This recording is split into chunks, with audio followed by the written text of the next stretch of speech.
Now, there is concern from the insurance industry that with increase in manpower of the IIA by almost double, to regulate intermediaries as well.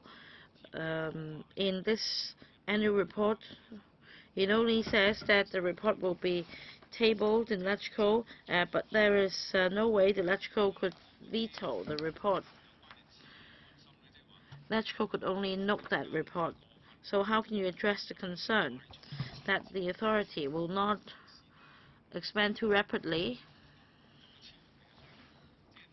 such that the cost will spiral to an extent more than necessary, because you don't have any control over its activities. So is there a mechanism so that in future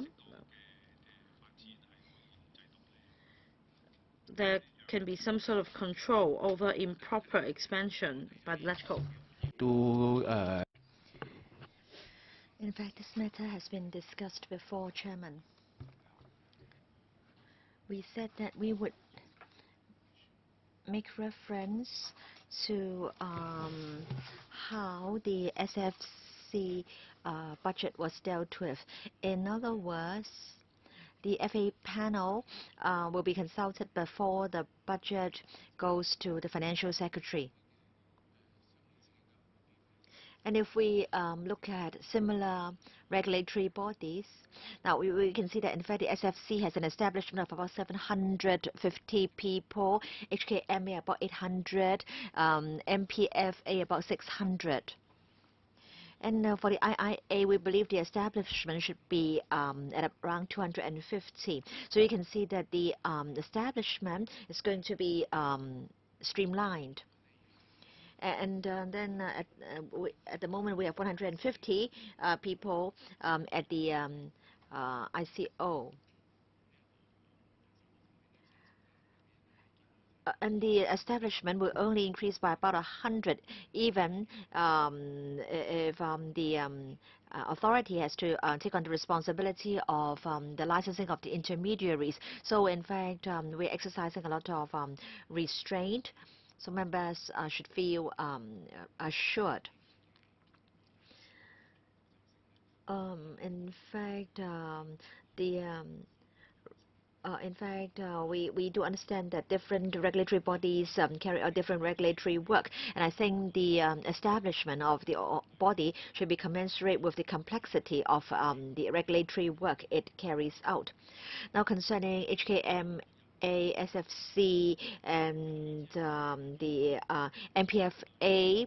Now, they have become big monsters that even the FSTB cannot control. In fact, no one can say whether the establishment of these regulatory bodies is too excessive. Now, for the IIA, of course, the proposed establishment is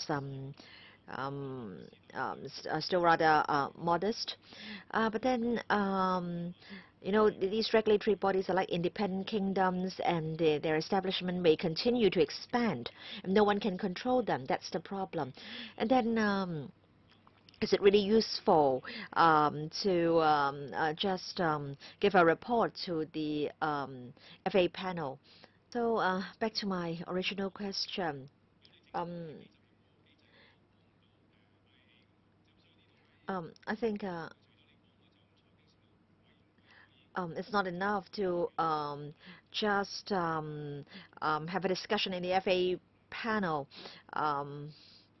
with regard to the budget of the IIA. Now, there will be an amendment or a CSA to include the IIA as an organization that can be audited by the Director of Audit, and as a result, value for money studies can be carried out by the Director of Audit. I understand that at the moment, approval is required only for the controller. So is it that in the future, approval will be required even for independent non-executive directors?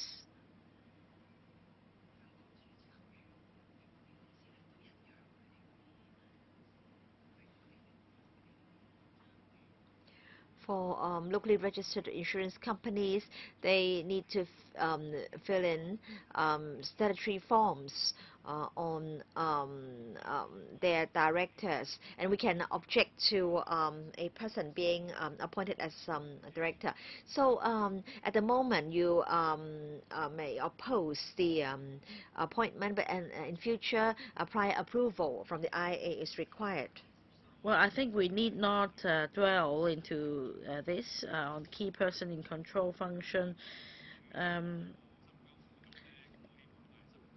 Well, in future, will the new IIA be like what we have now? I hope so. We should follow international standards and practices and must not add any control functions as it likes. I think that the financial secretary will also follow suit. So please maintain the established practice and consult the industry fully before you make any changes.